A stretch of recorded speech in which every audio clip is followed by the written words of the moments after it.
In the third year of my marriage to Oliver, he made sure that everyone hid the fact that he had a younger, more beautiful woman outside our home. Everyone around me would say, "You are his first love, his weakness." But when he was drunk, he would laugh and say, "Laura, after marrying her, you realize she's just ordinary." The man who, at 17, had sworn to love me for a lifetime was now holding a young woman in his arms, whispering, "She's so boring. Of course I love you more, darling." The day I left, no one noticed anything strange. The maid smiled and asked if I was going out for tea or shopping. I smiled back and nodded slightly. No need to prepare dinner tonight. When I hear that his heart belongs to another, I destroy it with fire. I burn it to ashes and let the wind scatter them. Oliver didn't know that the ordinary Laura was a stubborn woman. In her dictionary, the word forgiveness didn't exist. Chapter 01. I wore my coat, and in the small handbag were liver care pills. The hallway was long, the light reflecting off the paintings in a kaleidoscope of colors. Scattered shadows fell all over the floor. From the room at the end, the sounds of laughter grew louder. Oliver had reserved this entire floor for years. No one else could approach, so they didn't even bother closing the door. My heel caught in the thick carpet, and I stumbled slightly. As I bent down, the necklace around my neck suddenly snapped. The large and small pearls rolled across the floor. A strange pain pierced my heart. I was about to kneel to pick up the pearls when I heard Oliver's voice. "Come on, I'm not as fickle as you think. My first love, my white moon, the love of my life is none other than my wife." He was probably drunk, his voice laced with intoxication, full of pride and satisfaction. I couldn't help but press my lips together. Holding the cold pearls, my heart seemed to relax, as if relieved. But unfortunately, Oliver sighed suddenly. "After marrying her, you realize she's just ordinary." My hand clenched tightly. The pearls dug painfully into the tender flesh of my palm, and my smile froze on my lips. "And what about me, Oliver?" A soft female voice suddenly sounded, full of complaint and resentment. "You say your wife is the love of your life, but what am I to you? Last night, you told me you loved me more." The men burst out laughing. "Silly girl, do you really believe what a man says in bed? Besides, it's normal for a man to love his wife. Why are you, the mistress, competing? Oliver, look at them." The girl's voice broke into tears. It was so fragile and pitiful that it could move anyone. Chapter 02. That's enough. Why are you teasing her so much? Teasing? Isn't she just a mistress? She's my official girlfriend, so watch what you say, Oliver said in a low tone, sounding a little annoyed. "No way, bro." "Are you serious?"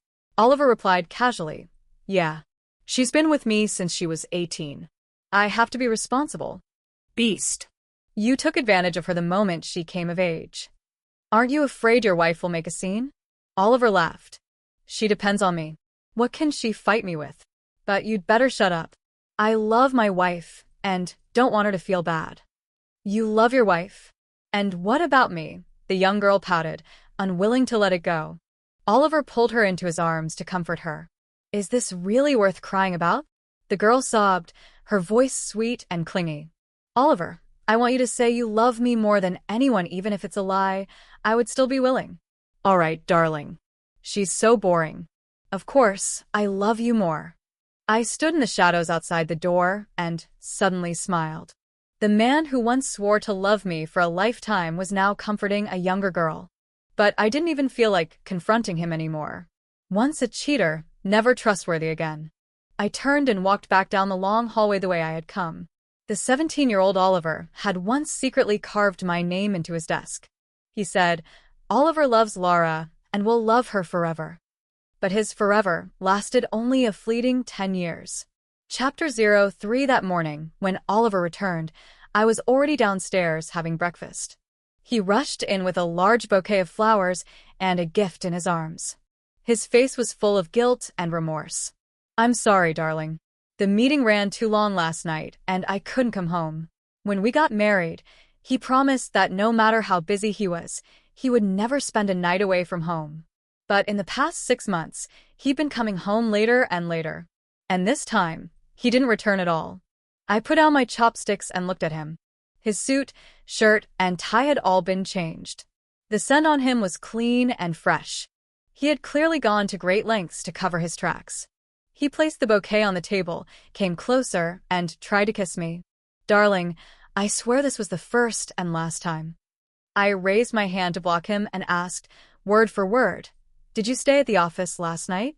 Oliver didn't hesitate for a moment. Yes, look, I even changed into the clothes you prepared for me. As he spoke, he grabbed my shoulders, watching me cautiously. Darling, are you angry? Today I'll spend the whole day with you. I won't go to the office, okay? I looked at him, seeing my reflection in his pupils. His gaze was steady, without a hint of guilt or hesitation. And I too could completely hide my sadness. No. I brushed his hands aside. Let's eat first. But barely had he sat down when his phone rang. I watched him frown and hang up. Yet it rang again almost immediately. He hesitated for a few seconds, then hung up again. A message came in. Oliver checked it, and his expression tensed deeply. Laura, something urgent came up at the office. Go ahead. No, it's fine. I'll have someone else handle it. I promise to spend the whole day with you. He said it, but his face betrayed his unease. It's all right. Work is more important. Go. I looked at him calmly, my pain already numb and indifferent. Oliver hesitated only a moment before getting up. I'll try to come back as soon as possible. I nodded with a soft watching him leave in a hurry and drive off. Only after he was gone did I realize the tears on my face had turned cold. I called my best friend. Roma, could you help me schedule a medical checkup at your hospital today? Chapter 04. When my medical results came back, I let out a sigh of relief. My body was still clean. And I wasn't pregnant. When I married Oliver, my health hadn't been good, which was why we never had children. But to be sure, I had a full examination. Doctor, I'd like to know, has my recovery been? Receiving a positive response, much of the weight in my heart eased. Holding the report, I walked out. As I turned the corner in the hallway, I heard Oliver's name. Oliver, if I really am pregnant, can I keep the baby? I stopped, staring at the two figures not far away. Oliver held a cigarette between his fingers, frowning impatiently. The young woman had no makeup on, tears streaming down her cheeks as she clung to his sleeve, pleading and shaking. Oliver let out a cold laugh. My wife hasn't even had a child yet. What makes you think you're the priority? But this is my first baby. I can't bear to lose it. I promise to behave. I won't cause any trouble. And I'll make sure your wife never finds out about me or the baby. Oliver patted her cheek with the hand holding the cigarette. Don't be naive, darling. I won't let you have the child. Be good. End the pregnancy, and I'll buy you a house. But if you don't, Zoe, let me be clear, there are plenty of pretty, obedient girls at your university. I could sleep with a different one every day without a problem. You're not irreplaceable. The girl froze at his words, her tear-streaked face going completely pale. I'll do as you say, Oliver. Please don't abandon me. Good girl. Go get the checkup, all right? I will, but Oliver, you once said your wife's health was poor and that she couldn't have children. If I really am pregnant, could you let her raise the baby as her own? I wouldn't fight or cause trouble. Would that be all right? Oliver fell silent for a moment. Get the checkup first. We'll talk later. The girl sobbed and went inside. Oliver finished his cigarette and stubbed it out. As he turned, I pretended I had just arrived. Seeing me, he looked surprised for a moment, but quickly shifted his expression to one of concern and care. Darling, what are you doing here at the hospital? Are you feeling unwell or hurt? Chapter 05. Oliver grabbed my arm with an expression of deep concern. Why didn't you call me? You came to the hospital alone. He looked me up and down, eyes filled with anxious worry. It was as if, after 10 years, his love for me had never waned. But my hands and feet were growing cold, as if the chill seeped into my very bones. How could Oliver act so lovingly?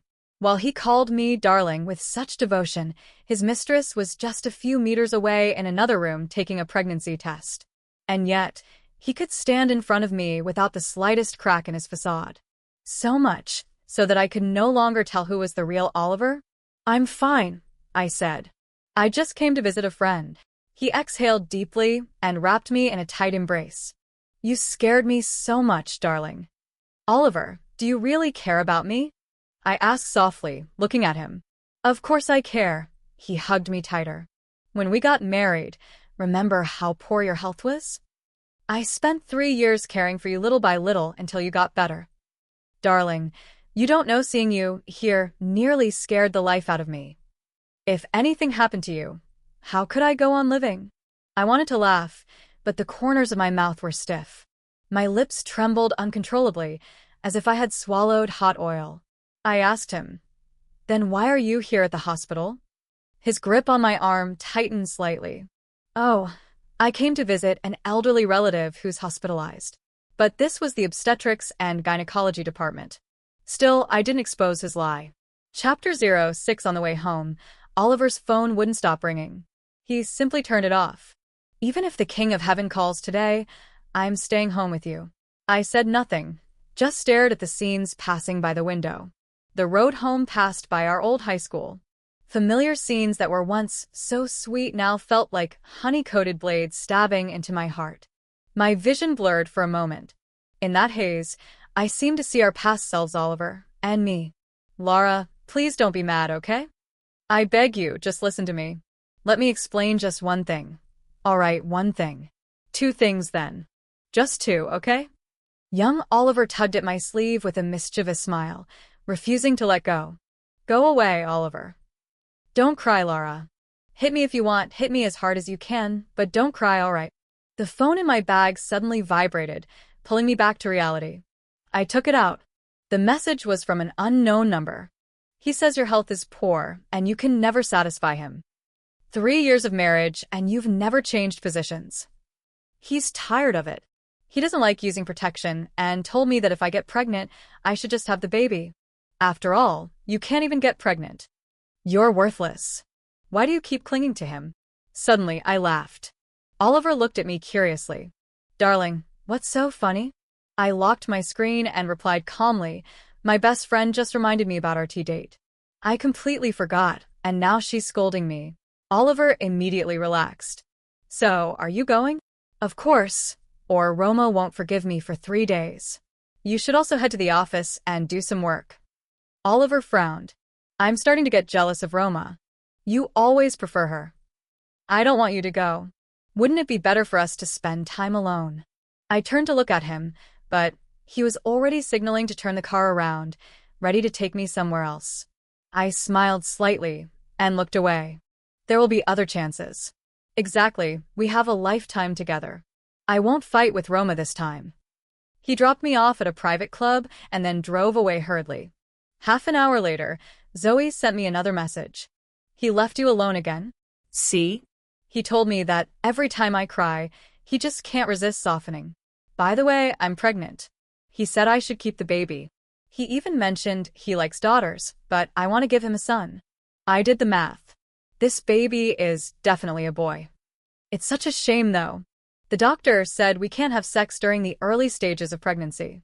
I haven't even been able to wear the new lingerie he bought me. He's always had such a strong appetite, and since you can't satisfy him, he must be very frustrated. I didn't reply. Instead, I took screenshots of every message she had sent me. My hands trembled slightly as I did it. Maybe it was because Oliver had acted so convincingly all these years. Or maybe I had just been too naive, blindly trusting him. So when this ridiculous, decadent side of him came to light, I still couldn't fully control my emotions. To think that the tenderness he showed me in bed, which once moved me so much, was completely fake. He had long grown tired of our gentle, restrained intimacy. When I thought his restraint was love, reality slapped me in the face. The decline in our intimacy wasn't out of love or care, but because he no longer enjoyed it and didn't even bother to pretend. Before going home, I called an old mentor. Laura? My dear, why has it taken you so long to call me? Professor, does your research team still need people? I'd like to join. Are you sure your health can handle it? When I graduated, I had wanted to join. My professor had been very eager to have me on the team, but my health had been too fragile back then. The research team traveled all over North and South, and abroad. The conditions were often harsh, with makeshift meals and nights spent outdoors as routine. I just had a medical checkup. The doctor said as long as I'm careful, I'll be fine. And your husband? Is he okay with this? Professor, you should know that if you join us, you'll spend years traveling. And many of our projects are confidential. You'll barely have contact with your family. Professor, I've already decided to get a divorce. Did he do something to hurt you? I smiled, swallowing my tears. Yes. He was unfaithful. 10 years of love, are you sure about this? Professor, do you remember what you told me when you decided to divorce? When his heart belongs to another, destroy it with fire. Burn it to ashes and let the wind scatter them. My eyes burned red, tears streaming down my face. Professor, you taught me. Of course I'm just like you. Good, Laura. Then I'll be waiting for you. Waiting for you to join us. Chapter 07. This was probably the first time since we got married that I asked Oliver for money. On the other end of the phone, he laughed cheerfully. Darling, isn't all my money yours anyway? You can use my card however you like. This is different, I insisted, unusually stubborn. All right. I'll have Pablo transfer it to you immediately. Oliver, I'm not taking your money without reason. I also have a gift for you. In 3 days, go to the reception office at our old high school. Look for the old janitor. Do you remember him? He'll give you something. Oliver chuckled at my words. How could I forget? I transferred there in my last year, but during the first 2 years, I must have written you hundreds of love letters. He was the one who helped deliver them all. I smiled too. Yes, so in 3 days, don't forget to pick it up. I won't, darling. I'm already excited to see it. Chapter 08. As soon as the money Oliver sent arrived, I anonymously donated it to my mentor's research team. I printed the divorce agreement and all the message screenshots. I sealed them in an envelope and personally delivered it to the reception office at our old high school. The broken pearl necklace and the first ring he ever gave, May melted them with my own hands in a workshop and discarded the remains. Along with them, I burned all the countless love letters he had once written me.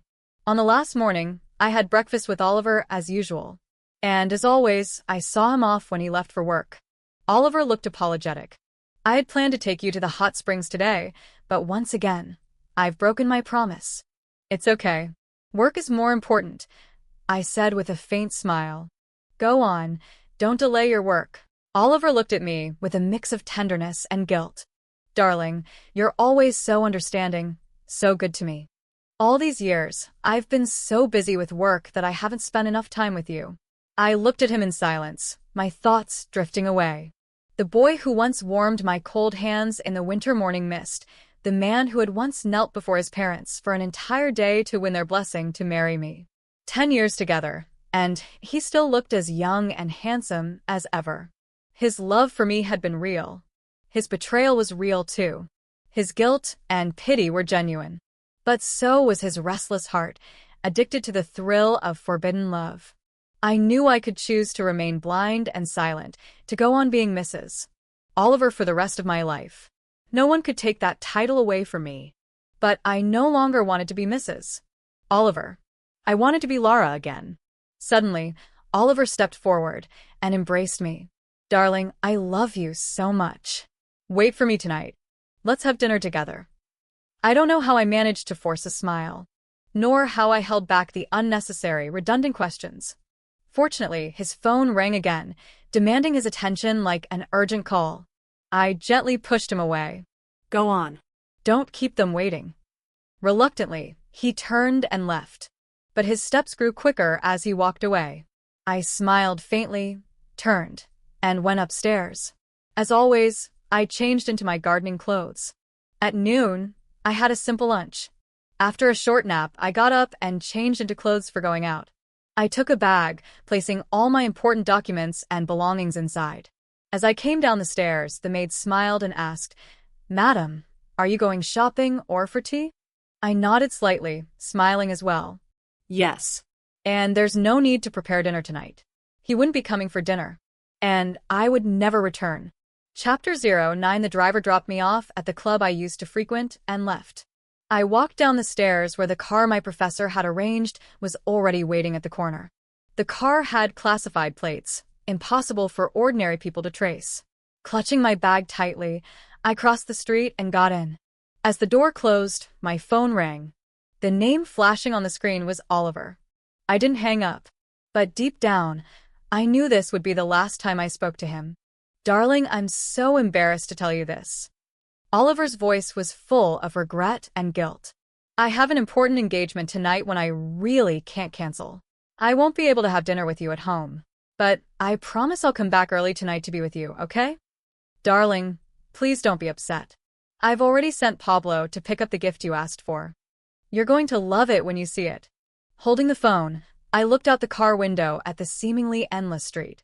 Beyond the traffic's hustle and bustle, there was a quiet emptiness. That figure I had cherished in my heart for 10 years, the boy in the blue and white striped uniform, vanished completely from my heart at that moment. I knew with absolute certainty that I no longer loved him. Darling, why aren't you saying anything? Are you upset? Oliver's cautious voice came through the phone. Forget it. I'll cancel. I won't go. I'll have dinner with you at home tonight. There's no need. It's fine, I replied. Lowering my gaze, I noticed the empty space on my ring finger. Go ahead and do your work. I'm having dinner with Roma tonight. Then I'll try to come back as soon as possible, all right? If it's too late, stay near the office. You don't need to come back. No matter how late it is, I'll come home. I said nothing more. Oliver spoke a few more words before hastily ending the call. I put the phone back in my bag. As the car swayed gently along the road, I slowly closed my eyes. Chapter 10. Oliver stood by the hallway window, a cigarette dangling from his lips. The sky outside was pitch black as night fell. Lara's health had never been good, and her routine was always consistent. By now, she should already be asleep.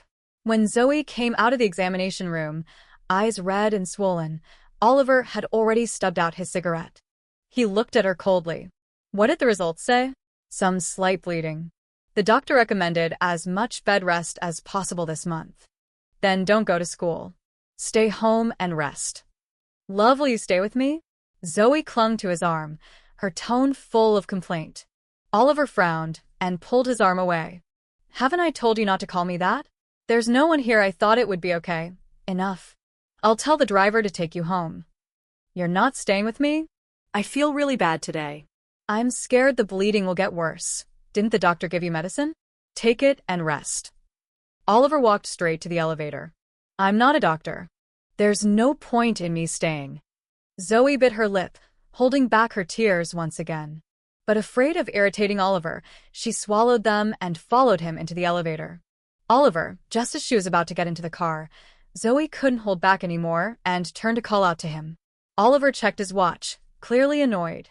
What now? Will you come tomorrow? Didn't the doctor say no sex this month? Oliver raised a brow.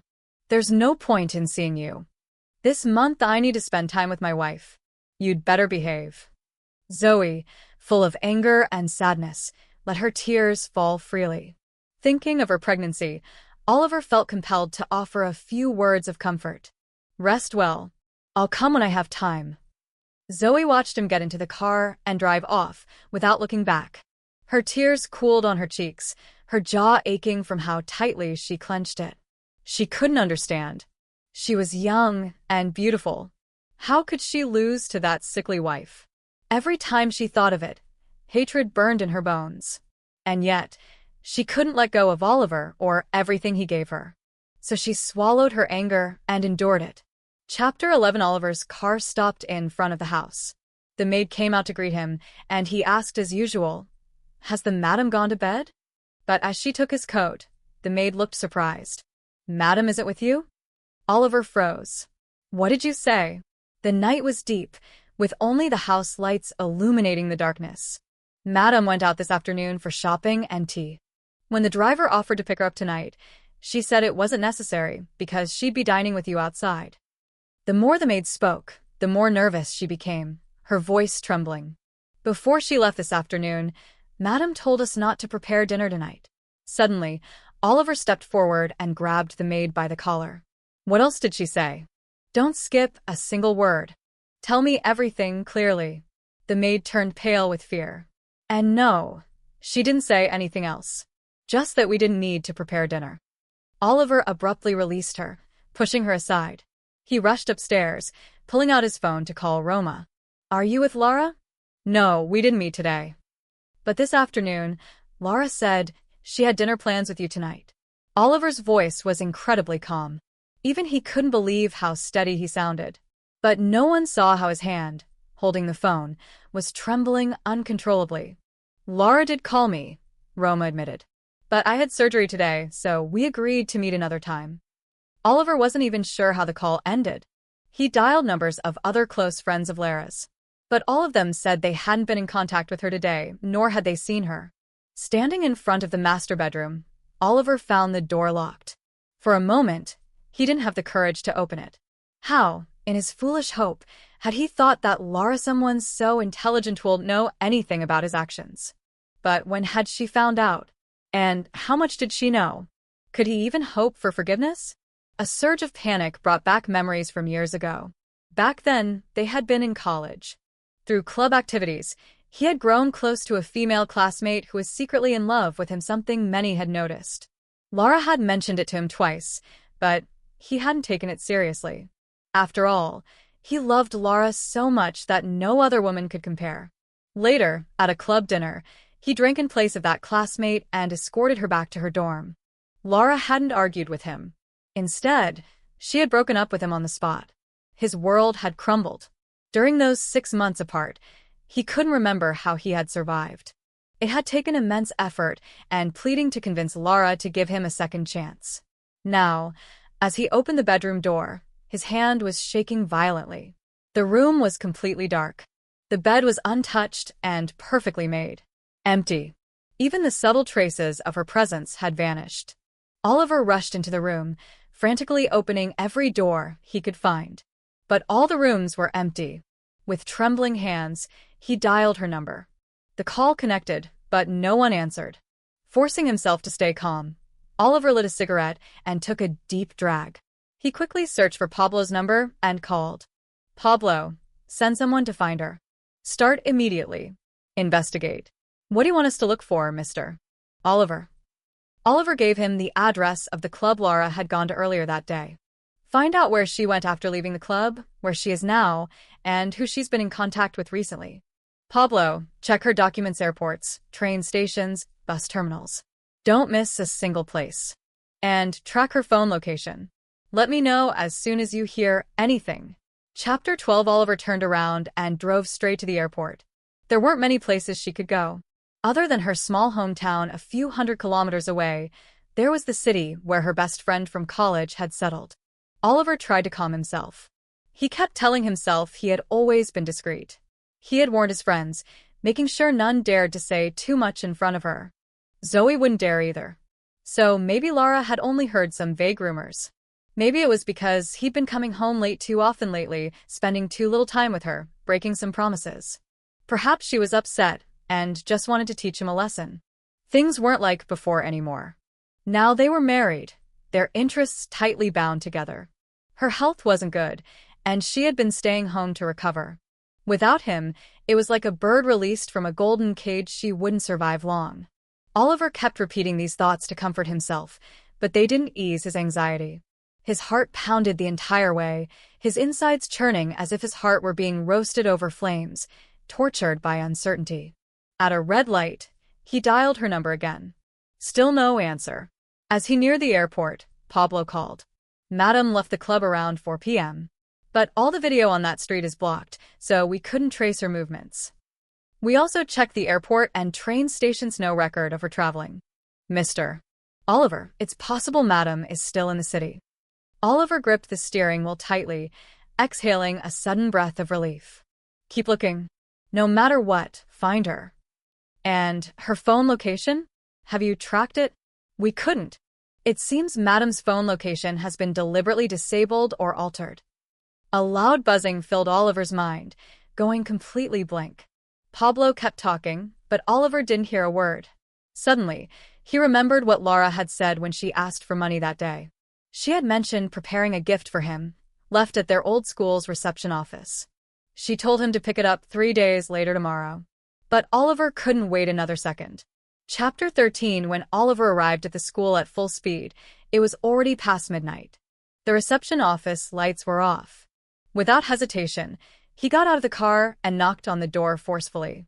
Suddenly, a cold sensation touched the tip of his nose. Instinctively, Oliver raised his hand to wipe it, only to feel the icy touch of snowflakes. It was the season's first snowfall in the capital. It had also been during a first snowfall like this that he and Lara had fallen in love. Standing amid the thickening snow, Oliver was frozen, unable to react for a long while. It wasn't until the old guard called him several times that he finally snapped out of it. What thầy handed him was a simple brown envelope.njoen ý nghĩa gốc, mạch truyện mượt mà, liền mạch, giàu cảm xúc, đúng phong cách kể chuyện du tuyết. When he took it, it felt as if he were holding a burning coal. Instinctively, he wanted to throw it away. Maybe he already knew what was inside. Maybe he simply didn't want to face it. But in the end, he opened it. The first thing he saw were the bold words, divorce agreement. On the last page was her handwritten signature and fingerprint. Below that were printed chat records. Aside from that, she didn't leave him a single word. And yet, it seemed that everything she needed to say or do was already clear. With just one glance at the chat records, Oliver crumpled the paper in his fist. He offered a cigarette to the old guard, apologizing and thanking him with forced politeness. Then, without hesitation, he drove straight to Zoe's house. When he opened the door, Zoe, still drowsy, lit up with joy and ran to hug him. Oliver raised his hand and slapped her so hard she was left stunned. Without saying a word, with a cold expression, he struck her again and again. Zoe's face swelled, her lips split, blood dripping down. She could no longer stand, collapsing to the floor, clutching her abdomen, sobbing and begging for mercy. Oliver looked down at her with icy indifference. Then, without a trace of pity, he kicked her in the stomach. Zoe screamed in pain, nearly fainting, writhing on the floor, holding her abdomen. Blood flowed between her legs, staining the white carpet red. But Oliver wasn't finished. He bent down, grabbed Zoe by the collar, and nearly lifted her off the floor. "What do you think you are?" He squeezed her swollen face, so hard it seemed he could dislocate her jaw. Her once beautiful features were now twisted in a terrifying grimace. But his voice remained eerily calm and cold. "A woman who sells herself, daring to bother my wife? I let you keep the baby only because I didn't want my wife to suffer. Do you think being pregnant makes you special, Zoe? Who gave you the nerve to upset my wife and make her angry?" Zoe's vision darkened as waves of pain sliced through her abdomen like spinning knives. She was terrified, full of regret. Why had she been so greedy? Why had she dared to imagine taking the place of Mrs. Oliver? If she had only quietly had the baby, wouldn't she have enjoyed a life of wealth and comfort? "I won't do it again. Oliver, I swear I won't. Please, save the baby. The baby is dying, it's too late." Oliver shoved her aside with utter disdain. "Zoe, you'd better pray to the heavens that my wife forgives me and comes home. Because if she doesn't, your life will truly be ruined." "Oliver, this is your child too." Zoe's body convulsed in pain as she lay helpless on the floor, struggling in agony. Her bloody hands reached out desperately for Oliver. But he stepped back, coldly watching her writhe and finally lose consciousness from the pain. Only then did he make a call. "Take her to the hospital. Just make sure she doesn't die." Without another glance, Oliver turned and left the room. When he reached the ground floor, the snow had already formed a thin white layer. Dressed only in a shirt and trousers, Oliver didn't feel the cold. He dialed Lara's number, again still no answer. Lowering his gaze, he looked at the wedding ring on his finger. Then suddenly, he remembered Lara hadn't worn her wedding ring for days. That day at the hospital, she must have seen everything, heard everything. And yet, at that moment, she hadn't confronted him, hadn't shed a single tear. How deeply must he have disappointed her? Oliver didn't dare imagine it, just as he couldn't find the words to describe how he felt at that moment. Chapter 14. I followed my professor to a small village in the northwest, thousands of kilometers away. The conditions were rough and the schedule packed. My professor worried my health wouldn't hold up. But after getting through the initial discomfort, I gradually adapted to the fast-paced life and work. I got a new phone and a different number. However, I kept my old phone active, though I left it at home and didn't carry it with me. On the old phone, almost every day there were calls and messages from Oliver. But I didn't answer or read a single one. After arriving in the Northwest, I called Roma and briefly explained what had happened with Oliver. Roma was furious, cursing Oliver for a full 10 minutes on the phone. No wonder you disappeared without saying anything. Laura, Oliver is going crazy looking for you. He even came to the hospital and cornered me several times. But honestly, I don't know where you went, so it's useless for him to pressure me. He's also asked nearly everyone you were close to. I reminded Roma, if he asks again, just tell him you don't know anything. I know, don't worry. I won't let him bother you. But Laura, are you going to come back? Of course. I still have to return and finalize the divorce. What if he refuses to sign the divorce papers? I laughed. It doesn't matter. I'll travel all over, he won't be able to find me. Let him wear himself out if he wants. Oliver's family won't allow it. He's their only son and has an inheritance to claim. After the call, some young colleagues came to invite me to dinner. The meal was a fragrant, steaming lamb stew. Back in Beijing, I had always been careful with my diet due to my poor health, rarely eating beef or lamb, afraid it would be too heavy. But now, adapting to the local customs, I felt more energetic than ever. Even my professor joked, "You look much healthier these days. Not like when I first saw you, your face was so pale back then." It's all because I'm happy to be here with you, eating well and sleeping better, I replied playfully, holding my bowl and leaning on her shoulder with a grin. Cuando lo tomó, sintió como si estuviera sosteniendo un carbón al rojo vivo. Instintivamente quiso tirarlo. Quizás ya sabía lo que contenía. Quizás simplemente no quería enfrentarlo. Pero al final, lo abrió. Lo primero que vio fueron las palabras en negrita, acuerdo de divorcio. En la última página estaba su firma escrita a mano y su huella dactilar. Debajo de eso había registros impresos de los chats. Aparte de eso, no le dejó ni una sola palabra. Y aún así, parecía que todo lo que necesitaba decir o hacer ya estaba claro. Con solo un vistazo a los registros de chat, Oliver arrugó el papel en su puño. Ofreció un cigarrillo al viejo guardia, disculpándose y agradeciéndole con una cortesía forzada. Luego, sin dudarlo, condujo directamente a casa de Zoe. Cuando abrió la puerta, Zoe, aún somnolienta, se iluminó de alegría y corrió a abrazarlo. Oliver levantó la mano y la abofeteó tan fuerte que quedó aturdida. Sin decir una palabra, con el rostro frío, volvió a golpearla una y otra vez. El rostro de Zoe se hinchó, sus labios se partieron, la sangre comenzó a gotear. Ya no pudo mantenerse en pie y colapsó en el suelo, sujetándose el abdomen, sollozando y suplicando piedad. Oliver la miraba desde arriba con una indiferencia helada. Luego, sin un atisbo de piedad, le dio una patada en el vientre. Zoe gritó de dolor, casi desmayándose, retorciéndose en el suelo mientras se sujetaba el abdomen. La sangre fluía entre sus piernas, tiñendo de rojo la alfombra blanca. Pero Oliver no había terminado.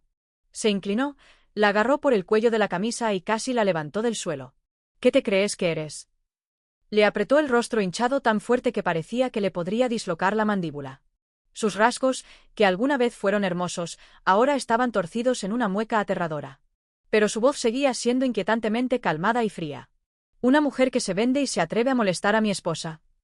Te dejé tener al bebé solo porque no quería que mi esposa sufriera. ¿Crees que estar embarazada te hace especial, Zoe? ¿Quién te dio el valor para molestar a mi esposa y enfadarla? La visión de Zoe se oscurecía mientras oleadas de dolor cortaban su abdomen como cuchillos girando dentro de ella. Estaba aterrorizada, llena de arrepentimiento. ¿Por qué había sido tan codiciosa? ¿Por qué se había atrevido a imaginar ocupar el lugar de la señora de Oliver? Si tan solo hubiera tenido al bebé en silencio, ¿no habría disfrutado de una vida de riqueza y comodidad? No lo volveré a hacer, Oliver, te juro que no lo haré. Por favor, salva al bebé. El bebé se está muriendo, es demasiado tarde. Oliver la empujó con absoluto desprecio. Zoe, será mejor que reces al cielo para que mi esposa me perdone y vuelva a casa. Porque si no lo hace, tu vida estará verdaderamente arruinada. Oliver, este también es tu hijo. El cuerpo de Zoe se convulsionaba de dolor mientras yacía indefensa en el suelo, luchando en agonía. Sus manos ensangrentadas intentaban alcanzar desesperadamente a Oliver. Pero él retrocedió, observándola fríamente mientras se retorcía y finalmente perdía el conocimiento por el dolor.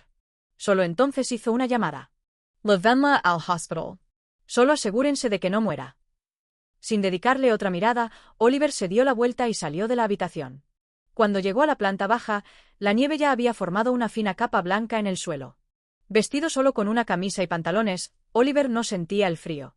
Marcó de nuevo el número de Lara, seguía sin respuesta. Bajó la mirada y observó el anillo de bodas en su dedo. Entonces, de repente, recordó, hacía días que Lara no llevaba su anillo de bodas. Ese día en el hospital debió haberlo visto todo. Haberlo oído todo. Y aún así, en ese momento, no lo confrontó. No derramó ni una lágrima. ¿Cuánto debía haberla decepcionado? Oliver no se atrevía a imaginarlo. De la misma manera que no podía encontrar palabras para describir cómo se sentía en ese momento. Capítulo 14. Seguí a mi profesora hasta un pequeño pueblo en el noroeste, a miles de kilómetros de distancia. Las condiciones eran precarias y el horario estaba lleno. Mi profesora temía que mi salud no aguantara. Pero tras superar las incomodidades iniciales, me fui adaptando poco a poco a la vida y al ritmo acelerado del trabajo. Conseguí un teléfono nuevo y un número diferente. Sin embargo, mantuve mi viejo teléfono encendido y el número activo, aunque lo dejé en casa y no lo llevaba conmigo. En el viejo teléfono, casi todos los días había llamadas y mensajes de Oliver. Pero no contesté ni leí ninguno. Después de llegar al noroeste, llamé a Roma y le expliqué brevemente lo que había sucedido con Oliver. Roma estaba furiosa, maldiciendo a Oliver por teléfono durante 10 minutos completos. Con razón desapareciste sin decir nada. Lara, Oliver está como loco buscándote. Incluso vino al hospital y me acorraló varias veces. Pero de verdad no sé a dónde te fuiste, así que es inútil que me presione. También ha preguntado a casi todos tus compañeros cercanos. Le recordé a Roma, si vuelve a preguntarte, solo dile que no sabes nada. Lo sé, no te preocupes. No dejaré que te moleste. Pero Lara, ¿vas a volver? Por supuesto. Todavía tengo que regresar y finalizar el divorcio. ¿Y si se niega a firmar los papeles del divorcio? Me reí. No importa. Viajaré por todos lados, no podrá encontrarme. Que se desgaste si quiere. La familia de Oliver no lo permitirá. Es su único hijo y tiene un legado que heredar. Después de terminar la llamada, algunos compañeros jóvenes vinieron a invitarme a cenar. La cena fue un guiso de cordero fragante y humeante. En Beijing, siempre había sido cuidadosa con mi dieta debido a mi mala salud, rara vez comía carne de res o cordero, preocupada de que fuera demasiado pesada. Pero ahora, adaptándome a las costumbres locales, me sentía más enérgica que nunca. Incluso mi profesora bromeó, te ves mucho más saludable estos días. No como cuando te vi por primera vez, tu rostro estaba tan pálido entonces. Es todo porque estoy feliz de estar contigo, comiendo bien y durmiendo mejor, respondí en tono juguetón, sosteniendo mi cuenco y apoyándome en su hombro con una sonrisa. Oliver. Ryan lo miró, su mirada era como escarcha, fría y resuelta. Si hubiera sabido hace 5 años qué pedazo de basura eras, me la habría llevado sin importar el costo, aunque me odiara o me culpara. ¿Y qué derecho tienes para arrebatármela? O tal vez eres solo un masoquista al que le gusta lo que otros ya usaron. Ryan, de repente, levantó su mano ensangrentada y lo golpeó con fuerza en la mandíbula. Sus ojos ardían de rojo mientras miraba a Oliver. Espero con ansias ver cómo te llega tu merecido. Capítulo 17. Oliver nunca creyó realmente en el karma. Pero cuando finalmente viajó miles de kilómetros hasta ese pequeño pueblo cubierto de arena solo para ver a Ryan encontrar a Lara en el desierto antes que él, de repente lo entendió. Su karma había llegado. Rápido, implacable y completamente inesperado. Estaba desprevenido e impotente para luchar. La tormenta de arena giraba, oscureciendo el cielo y la tierra. No sabía si Lara lo había visto. Solo podía quedarse allí mientras Ryan la ayudaba con cuidado, herida, a subir al SUV del desierto. Y cuando ella estaba demasiado débil para moverse, Ryan la cargó en el vehículo. Oliver siguió el coche hasta el hospital. Su profesora lo detuvo en la puerta, pero Ryan entró con ella en la sala de examen. El viento había cesado y la arena que giraba se había asentado. Oliver escupió un puñado de arena y encendió un cigarrillo. Uno tras otro, sin poder detenerse. Preguntó a su profesora, desesperado y ansioso. ¿Ha estado con usted todo este tiempo? Sí, trabaja duro y soporta mucho. Su salud no es buena. Oliver tragó el nudo en su garganta. ¿Ha sido muy difícil para ella últimamente? La profesora levantó un poco la barbilla, mirándolo con indiferencia.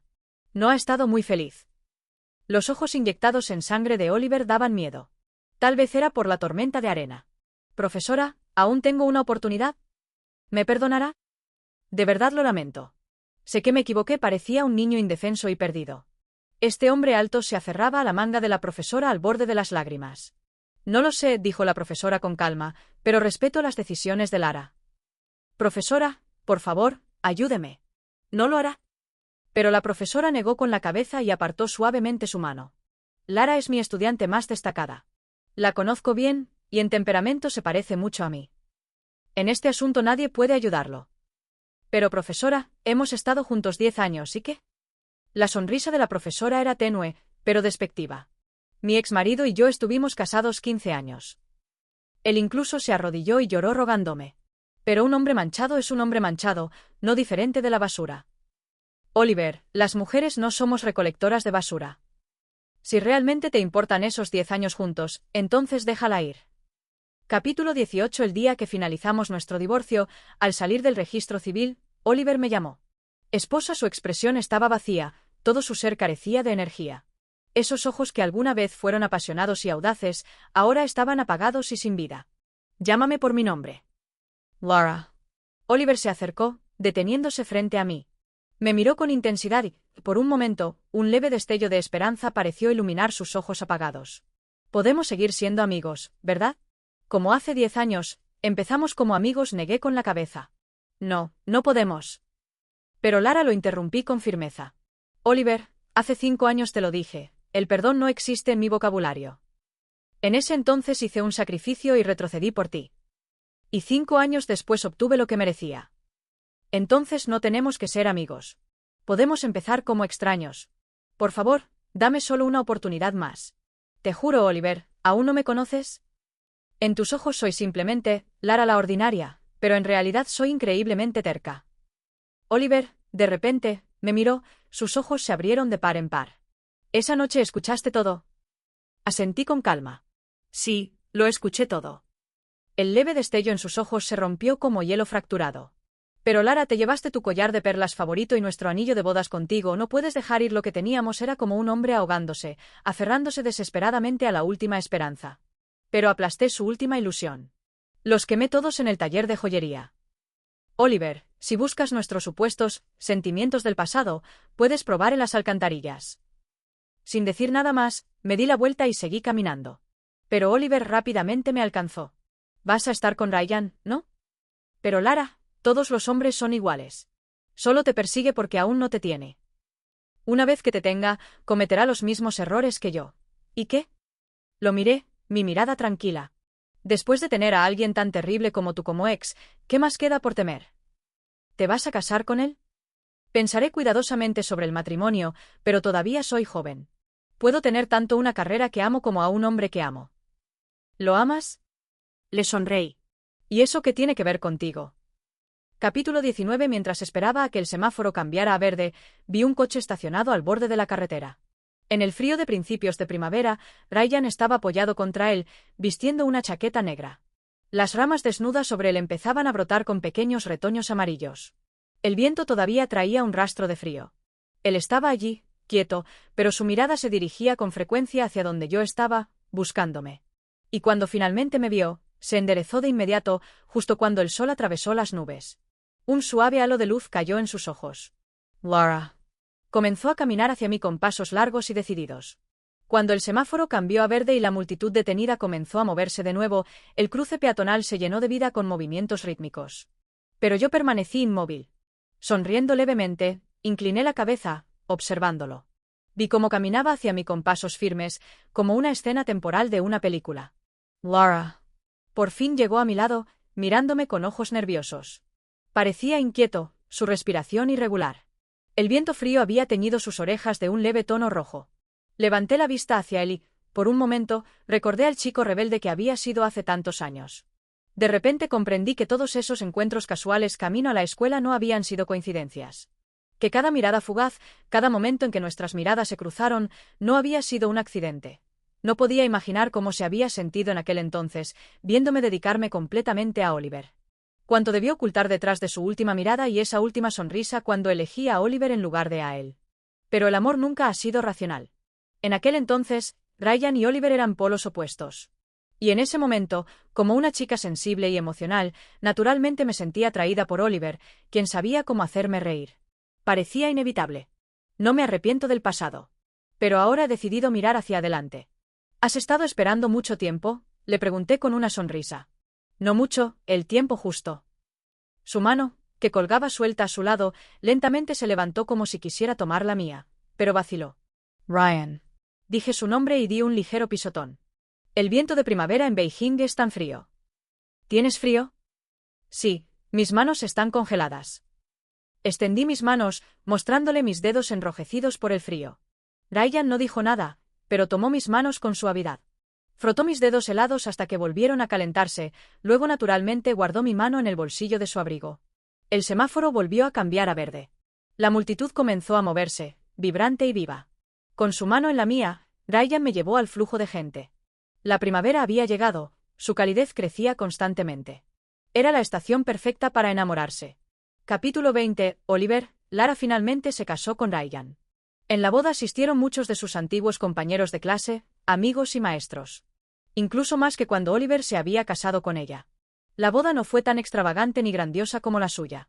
Pero fue innegablemente cálida y llena de felicidad. Oliver vio toda la boda a través de las redes sociales de sus amigos. Todos a su alrededor le decían que lo superara, que dejara de mirar. La pareja estaba profundamente enamorada, su afecto era dulce como la miel. ¿Por qué torturarse viéndolo? Pero Oliver no podía detenerse. Era como un ladrón escondido en las sombras, espiando. Sin saber si buscaba grietas en su felicidad o simplemente quería echar sal en sus propias heridas. No durmió en toda la noche. Pasó horas revisando cada foto, cada vídeo de ellos juntos. Lara seguía siendo asombrosamente hermosa.